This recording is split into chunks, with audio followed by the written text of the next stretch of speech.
Hey everyone, and welcome back to the Nordic Sound. As always, I am your host, Jamison Foster, and today we are joined for the second time, for those of you who remember way back in the day 2 years ago, when Torulf and Hindarfjall came as a package, two for one deal. And I've decided that, especially after listening to Torulf's most recent album, Ristningar I Ginnungagap, that I really wanted to have Torulf back with me. Now, Torolf has been very interesting to me for a while, especially because I learned most about him when I had him on last, especially the musical journeys that he does as a musician, and of course also the fact that he doesn't come from heavy metal, as so many of the musicians in this music scene do. But enough prattling from me. Torolf, welcome back to the channel.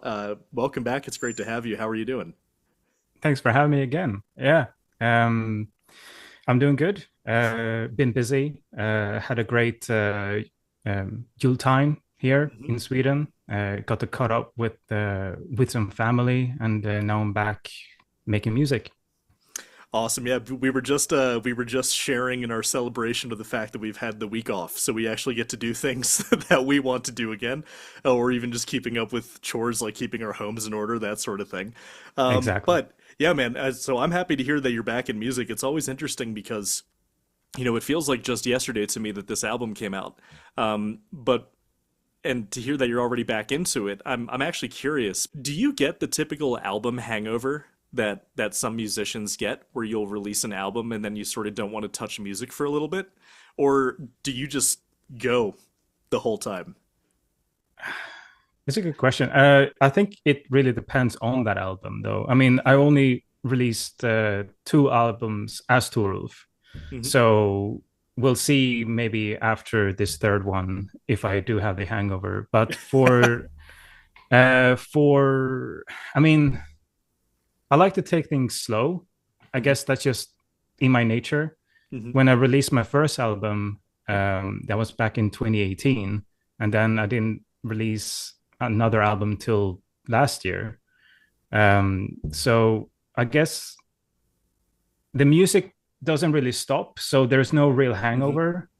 There's always another song, another project. There's always Hmm. something to explore. So I guess I don't really get the hangover Hmm. in that sense, if I get that right. Yeah. There's always another song to explore, another concept to write. So I guess my answer is no. I don't really get the hangover because it's just constant. It never sleeps. Yeah, no, I also think that that has a lot to do with what you just said about it being a slow process for you. I'm because music isn't, my or performing or recording music isn't my primary gig. I sort of do it when I have the time for it. So it ends up Mm. not being a slow process and more of like a shotgun, where it's like, okay, I've got this time here. And then when I finish it, I'm like, oh my God, oh, I'm not doing that again for a bit. So that's why I was interested in that, because it seems like a lot of us have different responses to the finishing an album, even if to us it never feels like it's finished, and we can always do that little bit more.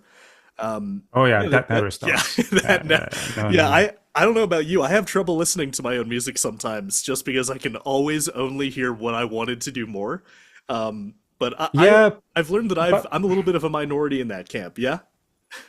I don't know. I mean, it really depends because I can go back and I can listen to it, and sure, there's lots of improvements that I can Hmm. do, but I actually find that quite enjoyable. Hmm.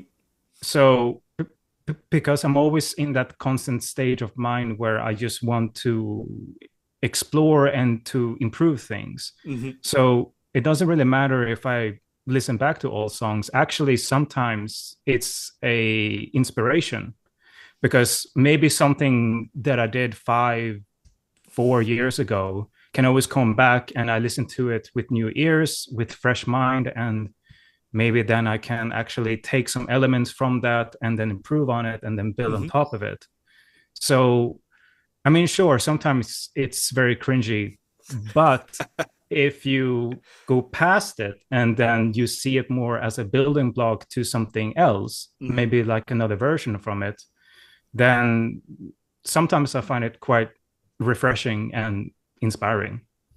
Yeah, I that's very wisely said, because I've always found that, to listen to my own music again, I have to be dragged in kicking and screaming. But once I'm there, Yeah. I'm like, oh, this is actually pretty good. And then I do Yeah. eventually hit that Hmm. point where I'm like, wait a minute, now I have another idea. I actually forgot that I did this at one time. So Yeah. it is always worthwhile to listen to your own music. Just for at least for me, it's always a very it's like pulling teeth to get me to hit play on my own stuff, Oh, which always sure. surprises people. I'm learning that I'm very alone in that, but maybe there's something deeper psychological there. I mean, like, even when I started out, I mean, I always refrained to listening to my own music Hmm. uh, and such. But when I actually got better at it, Yep.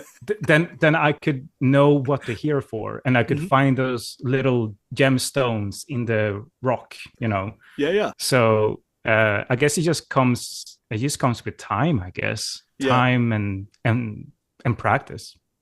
Yeah, because what's funny is because I get it a lot from people who ask me in doing podcasting, how do you listen to your own voice? And I remember there was a time where I didn't. I didn't listen to my own voice either. I Um, mean, I'm still not there, yeah. so no judgment here.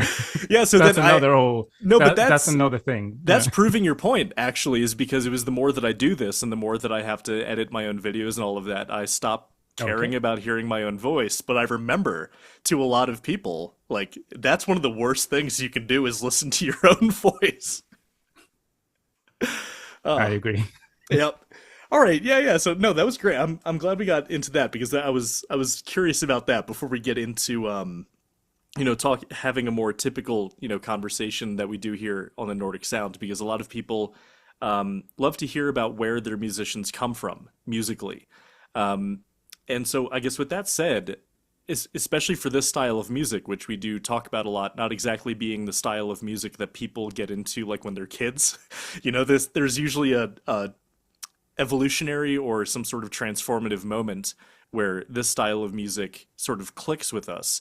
But that usually comes at the end of like whatever we listened to when we were, teenagers or whatever. So I guess my first question to you, Frederick, is when you were younger, how did you get into music? Did you play it first, or was it more of a listening and then you played it? Or just, I guess, any earliest musical memory that you might have where you thought to yourself, this is what I love? Oh boy, deep lore. Let's see. It's what we Uh, crave. okay. Um, my father played the guitar, Mhm. so he had an old Washburn acoustic at Okay. home. Hell yeah. So at some point he would play it, and I was just intrigued by it. Hmm. So then, of course, then I wanted to play because my dad played. So I guess it just started there. Um, there was one time when I was, how old was I? Maybe 9 or something, 9, 10. I was at this new school. And for Yule time, the teacher asked, "Oh, we're gonna put on this little musical number, and Hmm. we're asking if any of our students can play an instrument."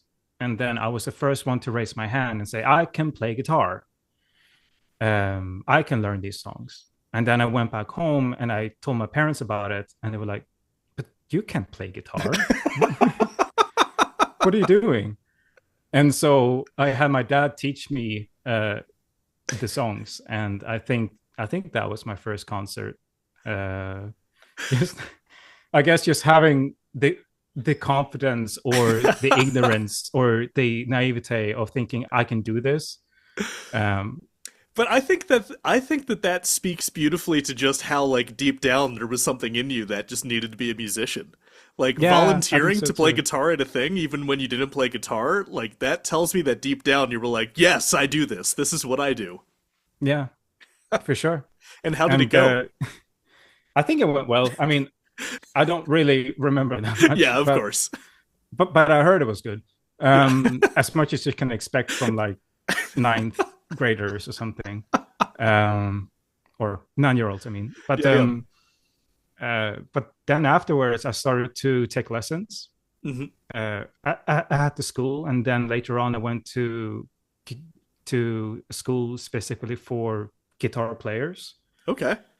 Uh, and then I was like in my early teenage years, Hmm. and then I realized that I really, really dislike learning songs and learning how to play songs Yep. and uh, to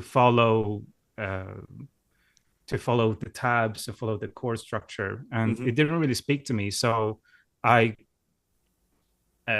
I jumped off the course, and then I Hmm. got back into it, and then I skipped the course above, and then I learned more stuff, and then I didn't like it because then you just continue the repetition of learning songs. Hmm. And I just realized that I like playing music, but I don't necessarily like being taught music. I don't necessarily like sitting in a classroom Hmm. with a bunch of people and we all play the same thing. Yeah, yeah. And I must have been 12, 13 Hmm. at that point, right? But I continued playing when I was at home. I just uh, just after school, I started playing and wrote songs and did it in my own pace. Hmm. And after that, I so my dad had this MacBook from work, and so then I opened it up and I found a software called GarageBand, Yeah, yeah. That's the gateway drug. and that's the gateway drug. And I was just so blown away. It's like, okay, so are you telling me that I can sit here with this laptop and I can actually make music by myself and I can control every single aspect to my best capabilities and just make a song? Hmm. So that's when it started. I think I was 14 when that first started happening. And that's also when I was introduced to it, to sorry, I stutter, Oh, to it's all good, man. music of the electronic genre. How about Okay. that? Yeah. um and so I just started to make songs of different genres, some jazz songs, Hmm. some music of the electronic genre, Hmm. and some space ambient songs, and just anything that really I wanted to explore and to know more of, then I Yeah. could actually do it because of this software. Um, so I just started doing that um, for a long time, and then I got into a school where here in Sweden we call it gymnasium. So you start Hmm. it when you're 16 and then you finish when you're 18, 19, right? So Okay. it's kind of like high school, I Hmm. guess. And I studied social sciences, but with music on the side. So it's like 25%. Hmm. And so I met some friends and we started a band and we started playing, and like our whole daily lives was just about music, music, music, music, talking about music, Hmm. exploring music, playing music. It was all about music, Yep. and playing all sorts of different genres, because in my very closed and very weird friend group, we all had our own little niche. We had like one guy that was this madman of like classical Bach and Beethoven music and grindcore. And then we had another guy that was more into psychedelic rock. And Hmm. then we had another guy that was more into jazz fusion Hmm. and Japanese rock. And so we just started to explore different genres, see how we could like mix them and just to have fun with it. Hmm. And that was basically my teenage years. It was just music, music, music, music at school, music when I came back home. And I think like for every day I made a new song on the computer. Nice. And because it was just for me, because I was a very introverted kid. Hmm. So music for me was a way to communicate or to express myself. Hmm. So it was like an outlet of of dealing with any emotion or thoughts, and so I put it into like making a track, and then I would listen back to it, and that was sort of, I guess, in hindsight, it's kind of like a self therapy thing. Um, Ah. so that's kind of how it started music for me, because music has always been like a language that I wanted to know, Hmm. and different genres were like different accents or dialects. Hmm. So it was more uh, like a like a 3D landscape to explore. So I guess where I want to go from there is, you are talking about how you were characteristically pretty diverse in the music that you were listening to. Um, but I am curious if you could even just name like one band or maybe one style even of music that you just kept going back to. Would have that have been the music of the electronic persuasion, or was there something else that you would have really kept going back to during this time of your life? Well, hmm. My favorite composer of all time is Vangelis. Okay.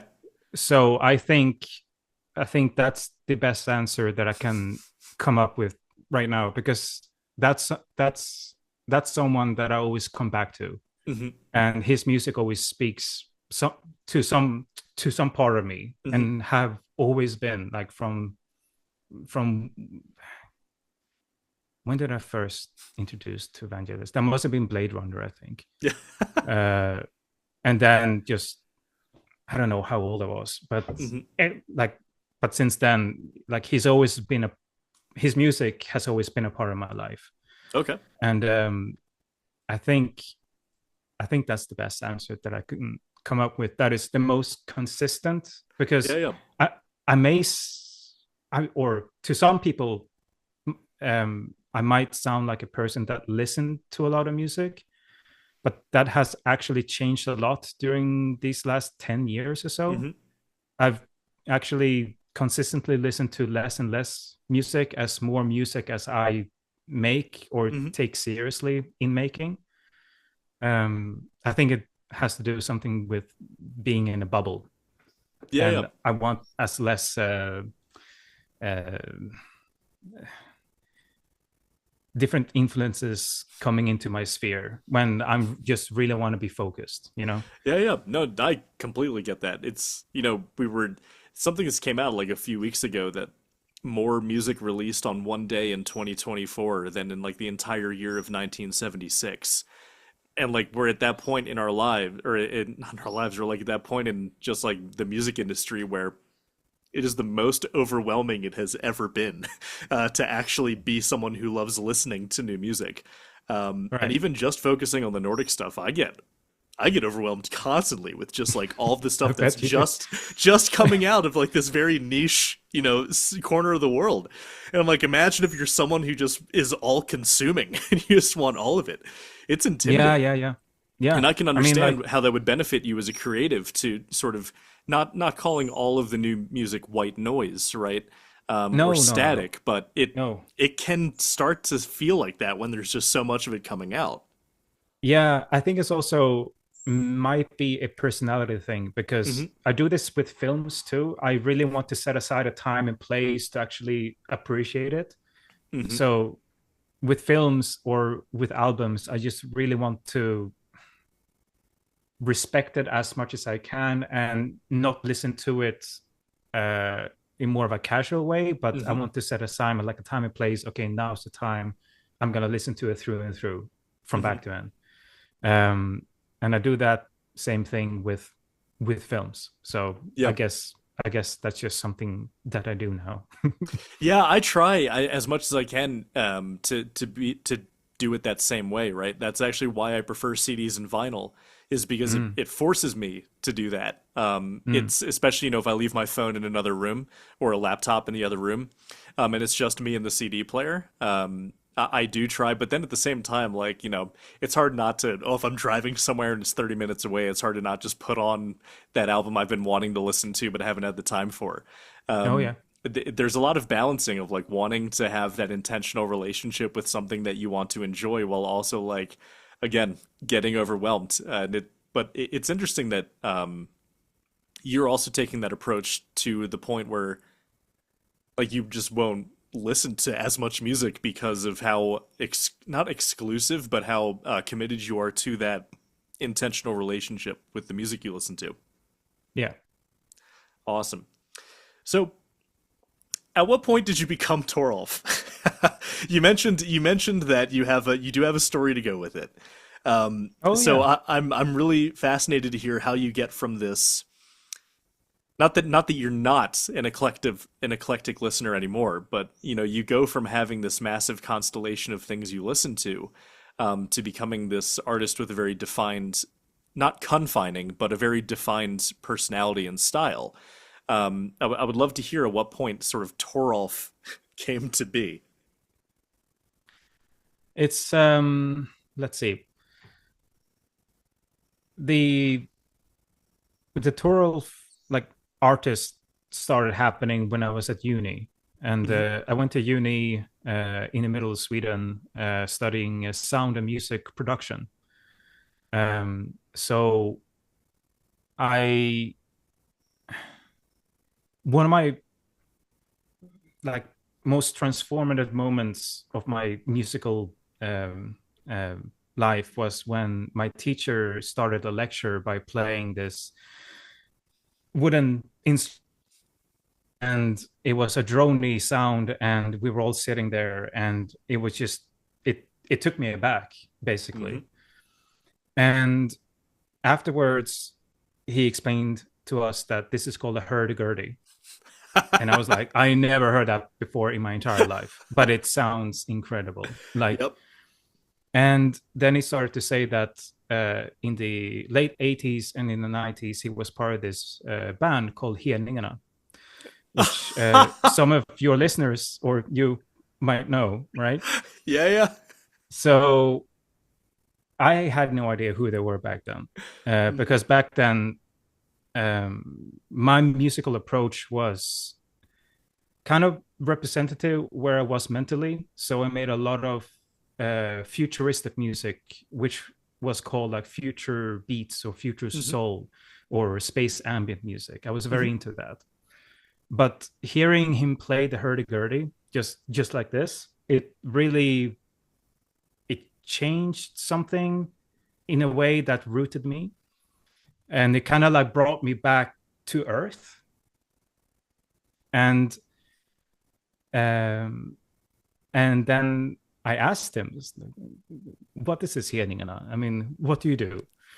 So he explained that uh, uh, that at the time they made folk, like not just Scandinavian folk, but like Mhm. Finnish folk music as well. Mhm.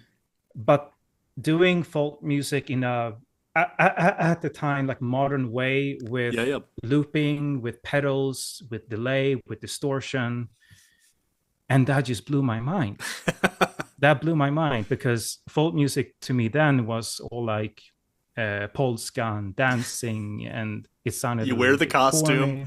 you dance in You, circles. I mean, sure. I mean, good for you, but Yeah, it yeah. wasn't where I was Mhm. at the time, Yeah, right? yeah. So he explained it to me, and it blew my mind. So I went home and I just listened to hearing, and I was just, oh my gosh, this is it. Was this They Anders? no, this is No? another person. Okay, gotcha, No. gotcha. Um, and and what they did was like mind blowing because Mhm. they took something of the old and something of the new, and this was my first introduction to this new wave of Nordic folk. Yeah, yeah.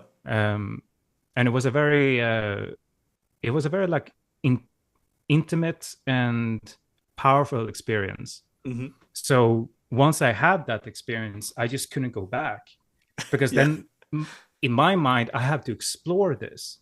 Yep. Because if I say music as a language and I see genres as dialects, Mhm. then I have to explore this one, because then I really need to know what this is, especially if it had such a huge impact. Yeah, yeah.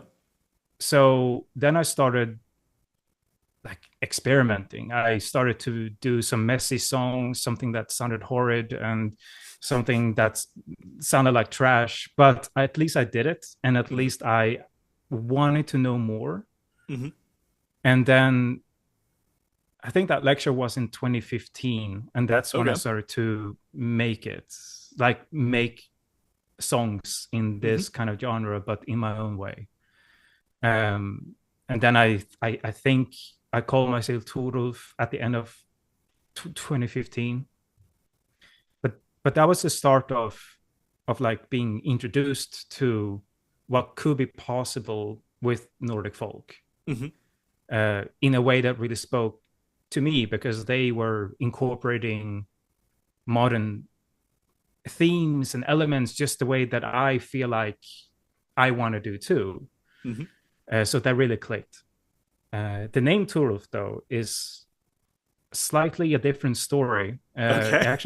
It actually started when I was a child, and it was actually it comes from when my father told me and my brother bedtime stories Hmm. when we were small children, Yeah. Yeah. and the bedtime stories were about this Viking called Torulf who went on journeys and adventures in different parts of the world. He went to Scotland, to Ireland, to England, and that story kind of stayed there when I grew up too, like far in the background, Yeah. Yeah. far in the subconscious. And when I started to, so like fast forward to 2015, when I started to like sort of reconnect with Nordic folk, but Hmm. in this Hiedingarna-esque way, right? Yeah. Yeah. Then what would I call myself as an artist? Then I had a chat with my brother, and he said, "Do you remember the time when Dad told us stories about this Viking, and he sailed across the world, and he was on these adventures, and he was on this journey? How about that? How about Turulf?" So I was like, "Oh, that's very interesting." Um, so so Turulf for me as an artist name is sort of as a continuation of the bedtime stories that my father told me and my brother.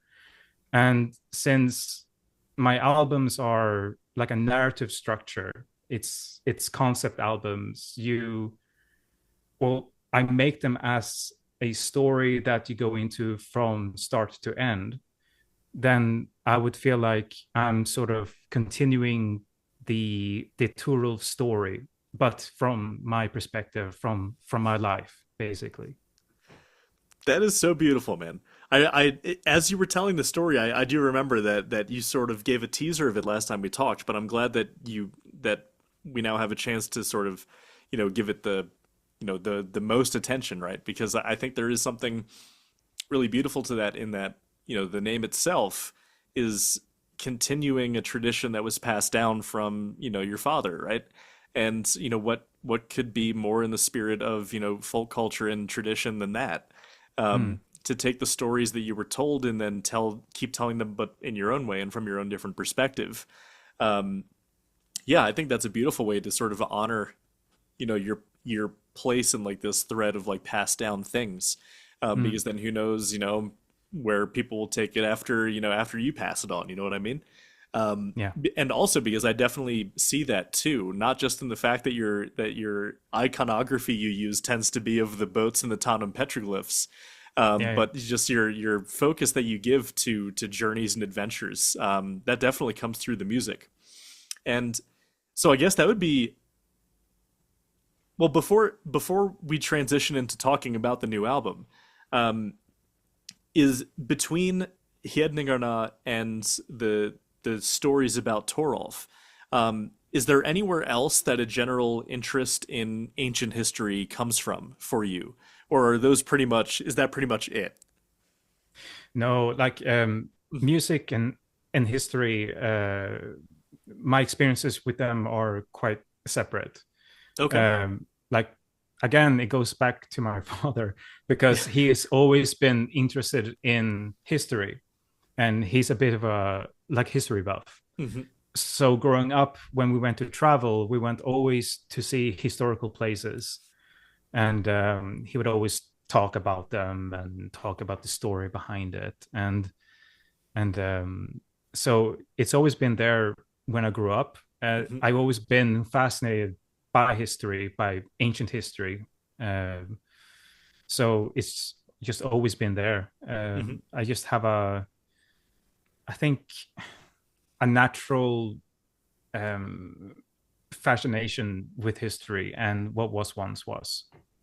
Yeah, and that also goes along with, your interest in history couples fairly well with just your love of stories, because that, Yeah, in the end, that's what history is, yeah, in yeah. in a Mm. lot of, fundamental ways. Um, but yeah, so I think that at this point it'd be a really good, time to actually talk about the new record, Ristningar i Ginnungagap, which has this very solid Bronze Age influence on it, from the petroglyphs. Mm. Um, so I guess wherever you want to start with talking about this album, at least to orient where I stand with it, is the first time I listened to it, I was definitely struck by the fact that it is a journey. There's this, it feels like, going from one place to another. Um, and I really enjoyed the fact that it has this ambient influence that you've had, that you talk about that, and a lot of this music can tend to be a little, it can overstate itself if that if that makes any sense. And this was refreshing in the way that this album in particular was one that you can just put on and float along with.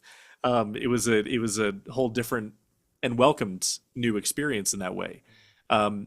So wherever you want to start with talking about this album, right? Like how where the idea came from. Did you have like a visual in mind first and then build from that? Did it really all start with your trips to these petroglyphs? Anywhere you want to start with this, I would love to hear it. Good question. Big question, but Yeah. good question. Let's see.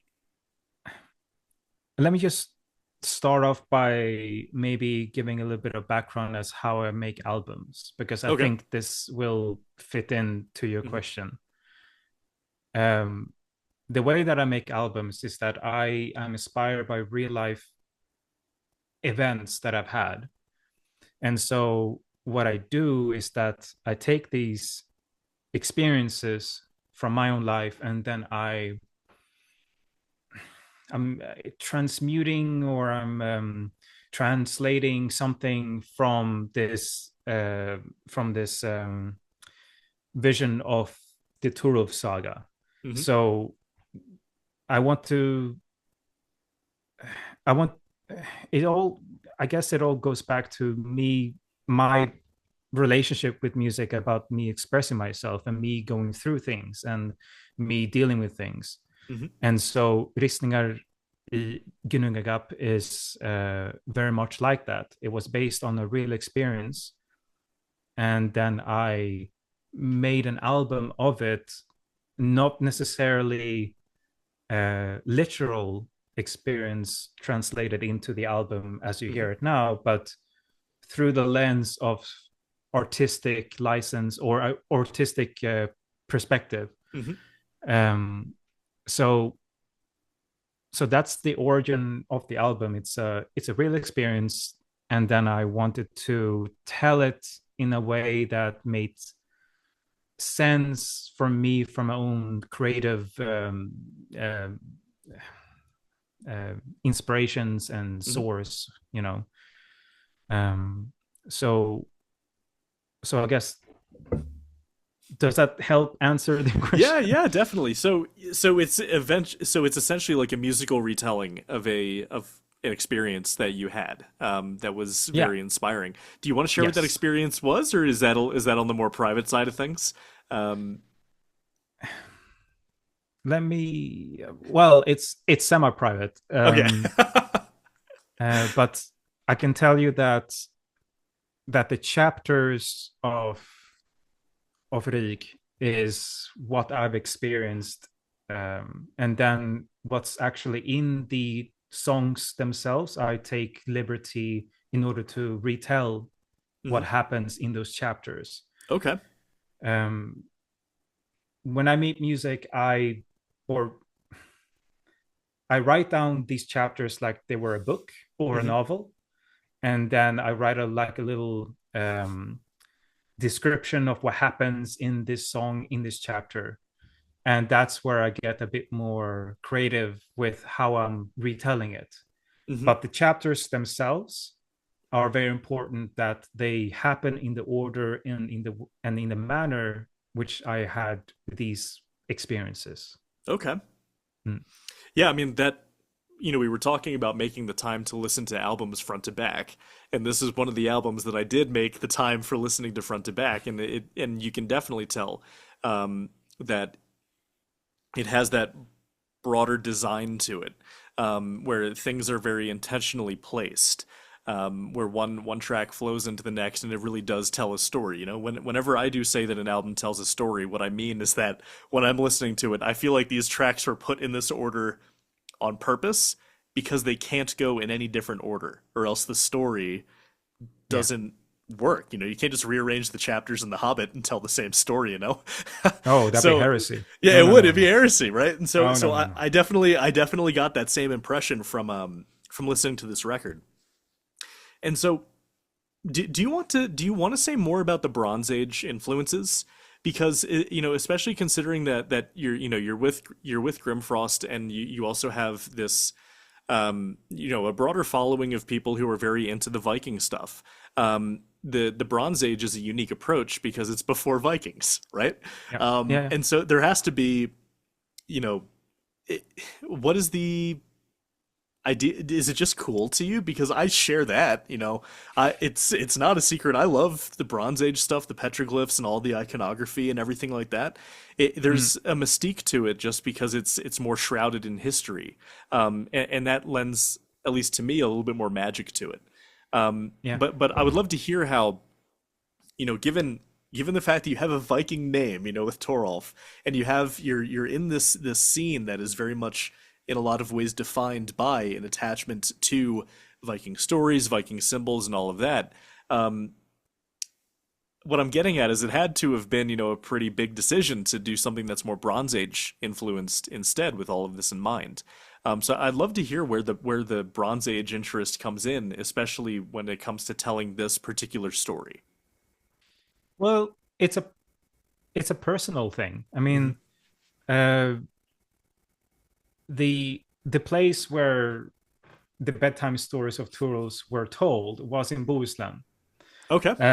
So my family had a house, or have a house there, for a very long time, and so every summer in my childhood we would go there and we would spend time there. And almost every time, because my father likes history and ancient history, he would take us to visit the petroglyphs. Hmm. So from a very, very young age, I've been exposed to the Ristningar of Tanumsede. And that's always been there. That's always been part of my life. That's always been present. Hmm. Um, and it's such a fascinating and captivating scene that they lay out. And if I can call myself a storyteller, then I Hmm. I tend to see stories. I tend to want to break down stories. And when I see Ristningar, I just can't help myself to actually want to analyze and actually want to see what is actually happening here. Hmm. And with in relation to the album, because it has this very strong aesthetic of the Bronze Age, Hmm. heavily inspired by the Ristningar. Um, well, it's because the it, the experience was personal, and I wanted to have something personal with it. And with the name Ristningar I Ginnungagap, it means engravings into Ginnungagap, or into the deep, Hmm. or and what sort of primordial carvings or engravings would you do? Well, for me, it would be Ristningar. It would be petroglyphs from the Nordic Bronze Age, because that's what I relate to, Hmm. because that's what I think of. And so my lifelong fascination with the Nordic Bronze Age will just continue to grow. I mean, Yep. um, and also I think maybe people tend to frame different time periods or symbols a bit maybe too much. Hmm. Hmm. Maybe some symbols and maybe some stories are timeless, and maybe some of the stories or symbolism that we see much more prevalent into the Viking Age have an echo into the past to the Nordic Bronze Age. And when you look for it, you tend to see it Yeah. somewhere. Um, Absolutely. I mean, like boats, that's the big one. And then, but then boats with horns, boats with sun. Yeah. horns as well. I mean, it's all there. So I think a lot of people tend to maybe have this framing of time periods rather than seeing as a continuation of culture and heritage. You are So speaking my language right now. because if you because like the Viking boats, the longship, the drakar, they Hmm. didn't spur out of nowhere. This high technology of the most um, advanced longships in Europe at the time didn't Hmm. just come out of nowhere. It's a thousands of years of perfecting a craft, of Yep. perfecting a technology. Hmm. Um, so I I I tend to see things less in this frame, but rather as more of a I don't know, this It's a chapter of a line. story. Yeah, this red thread that Hmm. goes through everything. You know. Yeah, I'm glad. I'm really glad you brought this up because, I deal with this a lot too when talking about music, from the history of music, not just before, but also after. There are a lot of times where, you'll I'll bring up that an instrument that people call Viking instrument, it's not from the Viking Age, but it's from a century or two later, and all of Mm, a sudden it's just like, oh, well then I don't give a shit about it because it's not mm, in that frame, right? It has yeah. to be in that frame of the Viking Age, or else I don't care about it. But then also looking at things from before, um, people do. I think it's very accurate of you to say that we do get a little stuck in, well, what comes from what frame, what comes from what time period, rather than sort of appreciating this long thread that you're identifying of just a common practice that just sticks around because it's meaningful and because it's important. For me, when I'm talking about, there are these medieval ballads, right? That people are still performing today that will get called Viking ballads, and then I'll say, well, you know, it's not. They're not from the Viking Age; they're from the 1400s, and then someone will say, oh, only the 1400s, whatever. I'm sitting here like, the same song has been sung for 600 years and that's not cool enough to you. Like, that's dope as hell to me. Like the Yeah. fact that you'll take something like Sigurdskvaya or any other of these long medieval ballads, and when you actually sit back and think, well, they might not go back to the Viking Age that we know, that we can tell. At the very least, it is really fucking cool that this song has been sung for 600 years. Mm. That is so much longer than songs are usually sung for, especially in the European context. Yeah, yeah. Um, so, what your comments here and your observations about about how stuck we get in frames and time periods, very well taken because I completely agree that we do get stuck in those to a detrimental point, I think. Yeah, for sure. I mean, like, I think it's just a little bit more healthy. At least speaking for myself as well. I mean, um, just to see things more as timeless than time limited. Hmm. Very well said. Yeah, so I think going back to the album then, so we've got this inspiration with the story, with the narrative. We have the influence of Bronze Age aesthetic. How do you go about approaching the music to such a thing, if at all? Like, do you have the narrative, but also the aesthetic of the Bronze Age in question when you were doing the music, or do you sort of still just make the music as you will, and just it'll all work out? I guess a more direct way for me to ask the question is, to what degree did the influence, be it from the story or from the Bronze Age, influence the actual sound of the album? In terms of the Bronze Age influencing the sound of Ristningar, not much, Yeah. to be honest. I had much more of a free flow Hmm. approach to the sound. Hmm. So the to answer your question there, so the Bronze Age elements to the album was merely in the aesthetics part, Hmm. connected to the concept of making your mark into Ginnungagap Hmm. by carving Ristningar into Ginnungagap. Hmm. So that's the link to the Bronze Age in this album. Hmm. But in terms of the actual musical approach and the compositions, I wanted to be more free in my expressiveness in order to tell the story that I wanted to tell, Hmm. and rather not be anchored down by some sort of um, like, this is not how it would sound, like this is really not how it should be, Yeah, yeah.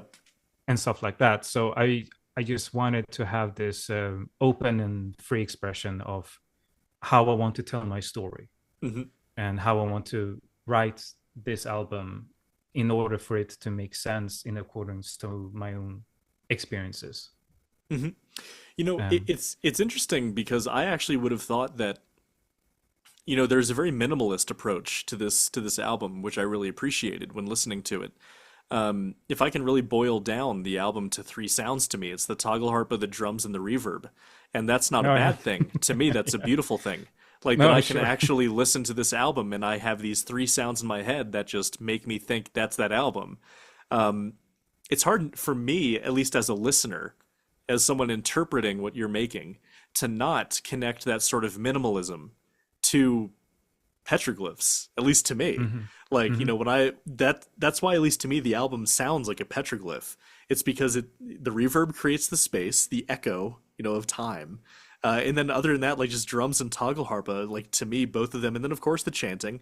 But it has this very minimalist sound to it. And so I'm it's interesting to me that if I'm understanding correctly, that minimalist approach was not so much an objective as it was just a result of you just doing what felt right. Yeah? Absolutely. I mean, most of the music that I make is in a flow state.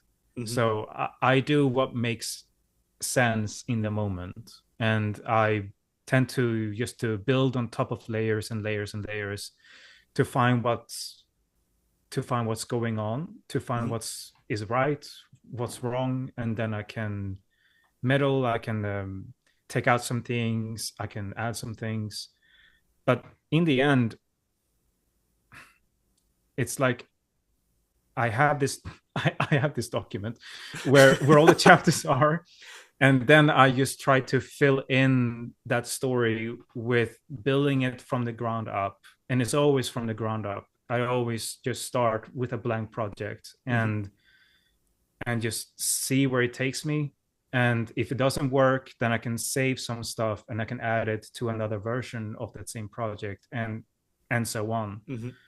But the way that I like to do music is in that free flow state. I Hmm. try to do it some other ways. I try to do it like, I'm gonna start with a structure. Here's the intro. Here's the first verse. Here's the bridge. Here's the Hmm. chorus. But I can't do it. Yep. And if I do it, it sounds horrid, and it just it doesn't work. So I rather just to take out all of the structure Hmm. just to take out all of the cre the preconceptions of what a song should be, Hmm. and just to let the song take it where it wants to go. And all I'm doing is I'm just trying to add more to it so it can take form. Um, that's why maybe I imagine some people find my music or this album might be strange because it doesn't really follow that structure, Hmm. because now you have um, this whole theme of things just moving, and it doesn't maybe go anywhere, or it doesn't add another layer every 2 seconds.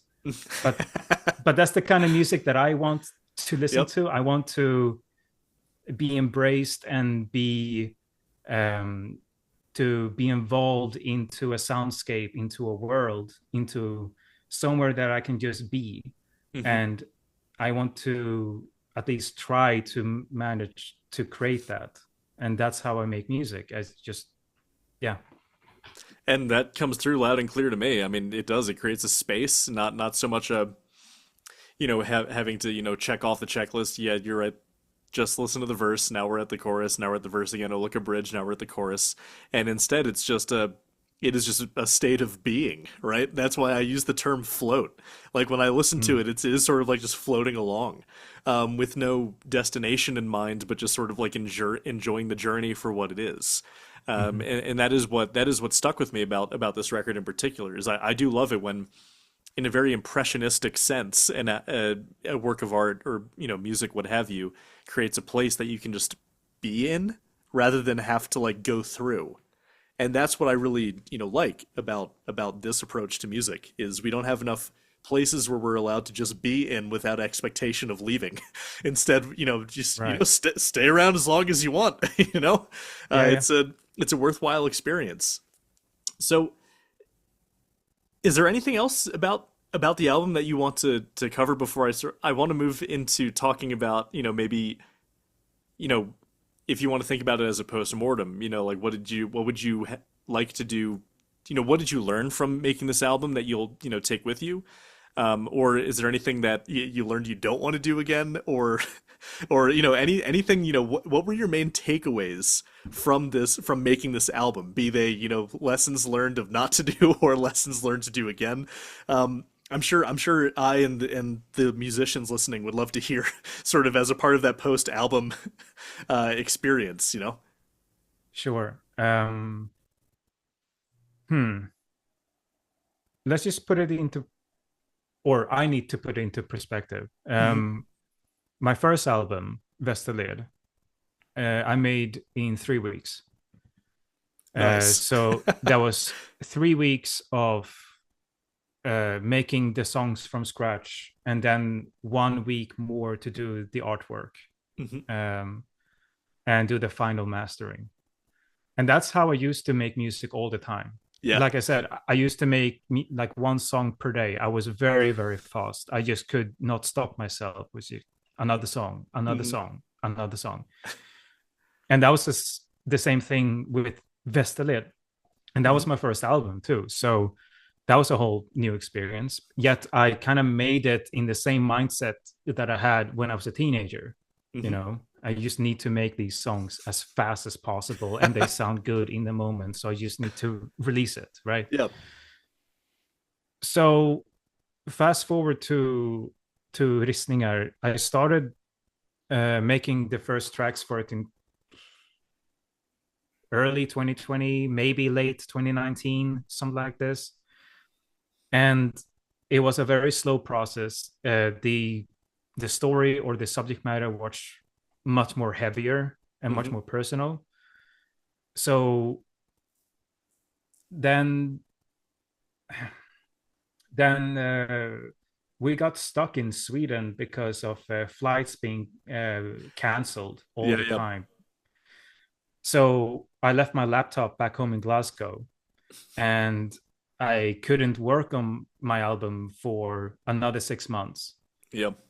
And that was hard.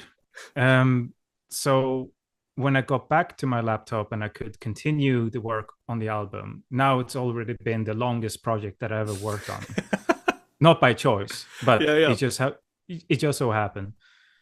But even then, I felt like having time away from it, it made me realize that I don't need to rush this, and I can take my time, and allow myself to have that time to Hmm. actually make music on a level that I haven't done before. So that means pushing myself to, Hmm. not just to make music, just to make music, but also what kind of level of quality and storytelling do I actually want it to be. Hmm. So even when I was reunited with the project, I took my time, and that was a choice this time. So I took my choice. I worked on it little by little, and I had a long breaks that felt like an eternity, but I knew that it was good for me. Hmm. And when I finally was in the final stages, I felt like I could actually be content, Hmm. right?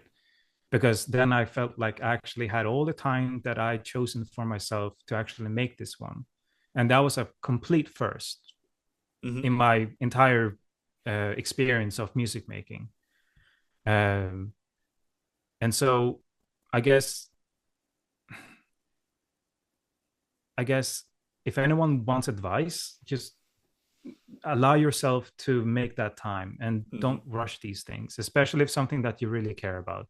It's really fun to make a song. It's fantastic. I love it. It's better than playing games, right? Yeah. So it's really, really fun. So, but if you really want to challenge yourself and to make something that you feel like you can leave it and you feel proud, then just allow yourself that time. And that's what I learned. And that was my lesson from this entire, it took, yeah, like 3.5, 4 years.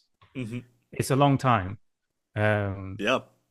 so it might be worth it. It might not. It's up to you, but it was worth it for me. Yeah, so it's interesting to have this conversation go full circle, where you start off talking about the slow process, and now we're talking about how you got to learn about the slow process. Oh yeah. Um, because yeah, I was in that same boat. When you were telling me how you made your first album and it was just 3 weeks, I was like, yeah, that sounds familiar. Yeah. Exactly. And Yeah. when I was done that process, it was more voluntary, where I was like, I think I want to try not shotgun blasting this process and actually enjoying the process and actually Yeah. seeing what happens when you let things breathe a little bit more. Um, it's hard because I feel like I'm shirking my responsibilities, It's hard because the way that we're conditioned, or at least me as an American, the way that I'm conditioned is, you gotta be doing, doing, doing. And so to have months have gone by now where I haven't even really recorded anything, instead just like, you know, enjoying music for its own sake, it Mm. feels wrong because I feel like I should be doing it productively. But deep down, it feels right because it's like, this is how people made music for most of human history, is they just sat with it, right? And Yeah. so, there's a lot to be learned from that slow process and actually enjoying the process that you and I seem to be in agreement with, um, pays off and gives you a different side of creating, that is worth experiencing as an artist. Um, and especially when we consider that a lot of the best albums that have come out lately, at least from my perspective, have been ones that were a longer time coming than the normal 2 album cycle expectation, or sorry, 2 year Hmm. cycle expectation for artists. Um, you see a direct return on, I don't want to say quality because that's not what it's about, but at least, I don't know, Intent. I get more out of music Hmm. when I hear that more has been put into it, at least in Mm. terms of like letting it breathe and letting the process take its course. And so I really appreciate that you brought that up because that's been something I've been thinking about a lot lately. Yeah, for sure. I mean, it's it's just something that I've learned by doing. I mean, Hmm. it's not just a thought that came to me, but it's just something that I've really had to learn myself Hmm. and really and really made sure that I got I got it too, because it was so different from what I'm used to. I mean, it's yeah, it's just a whole different way of doing it, and I could only do it differently uh, by by actively changing. So from just making songs day by day to actually make a full album, and it might take years, and being okay with that, I have to be okay with it. Yeah. I mean, yeah, in your case, you had to be okay with it I had because, to. I had no yeah, there was no choice. other option. Yeah, yeah. Yeah, And it was like a slap in the face, yeah. but then I had to deal with it.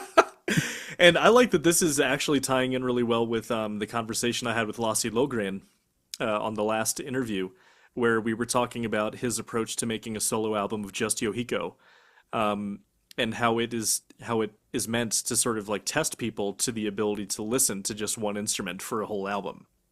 And he mentioned exactly what you mentioned a few moments ago, where it's just I don't add something new every 2 seconds to what you're listening to, and this seems like again, another contribution to that conversation of what is there to be gained not only from slower listening but also slower working, and also you know, and yeah, background to slower listening is to learning how to appreciate the how much there is in just a few things musically, rather than having that wall of sound, the new event every 2 seconds to keep you interested. Um, but most importantly is the fact that it's not easy. It's the way that we're taught, the way that we've been brought up. It's You're not just going to click your heels and suddenly be able to appreciate slow work overnight or slow listening overnight. That's going to take practice if you want to do it, and that's the kicker. If you want to do it, if you don't want to do it, you're not going to do it because it takes the time to learn, and it's very difficult to switch gears for ourselves. Yeah, I mean, like I can listen to a whole album of Joiko if the sound quality is good. Yep.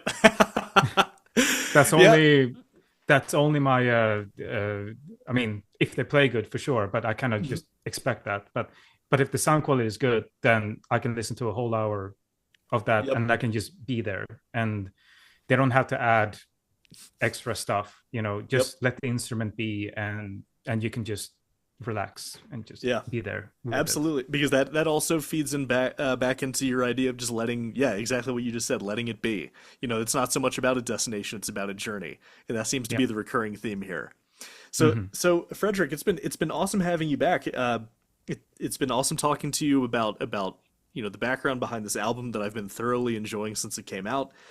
Getting Thank you. getting you to go back over sort of your journey as a musician and reminding us of that role that your father in the storytelling and passing down these stories plays for you as a musician. But before I let you go here, I want to follow through on my promise to let you talk about this side project that you've been working on. Um, Oh so yeah. I give you the floor to talk about this side project that you've been doing at least a little bit alongside Torolf, but will eventually become its own thing. Go for it. Tell us about it. Well, cheers. So some people that might have followed my music for just a little while. Back in 2020, I released a Nordic tribal techno album, as I call it, called Asar Nordic Pantheon. And for or like last year, I took it away from my digital uh, platforms and stuff. And the reason why I did that is because I relaunched it as a new side project called Oder. Hmm. That's O D on R. Um, to fully let myself play around with and to explore what I imagine is Nordic tribal techno. So I have released that album there, and I also have a single there called Midnight Soul. So if you can if you missed that album, then at least you know where it is and where to find it, as well as this new single.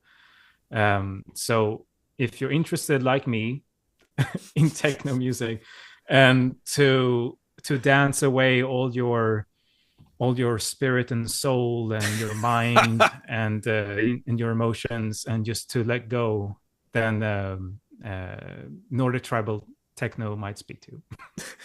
Hell yeah, man. That's a hell of a pitch. So, Fredrik, as I said, it's been so great to have you back. It's been a long time coming. I knew that, when the first time I had you on and it was both you and Nils, I knew that I wanted to have you both back on individually. And I followed through with Nils a few months ago, and now I'm glad that we finally, finally got you back. Because, Thank these you are, very much. the project you're doing is just fascinating to me. It's good. Beyond any ideological thing, it's just good fucking music. So that's really just why I wanted to give you a little platform to talk about it some more, especially for those who want to learn more about you. And so, Fredrik, on that note, for people who do want to learn more about you, follow you, where can they find you? I have a website called turulf.se, or turulf.se, and Hmm. I'm on Instagram, and I'm on Facebook and YouTube, and you can find it. Just search for Turulf. Yeah, hell yeah. You're not going to find many Torolfs, at least for now. So you've got that corner claimed. It is a pretty common name in Sweden, actually. So That's I yeah. didn't really think that through, but That's funny for Anglophones. It's not. It's going to be hard to find a lot. But I imagine if you're over in Sweden, you just Google Torolf, you're like, there's like 1,000 of you. That's no, that's great, man. So as I said, Torolf, Fredrik, it's funny. It's because I actually do know a Torolf. Believe it or not, oh, you do? I have a friend named Torolf. So that's why your music project became such a name for me, where I just so Ah, I easy for see. me to call you Torolf. Hmm. But Fredrik, it has been wonderful to have you back, and I look forward to having you back on in the future when you have more music to show us. But of course, the slow work, right? So just stick around after I finish the recording, just so we can chat a little bit more. But otherwise, thank you for coming back. Thank you for sharing your story with us. And until next time, my friend. Thank you very much.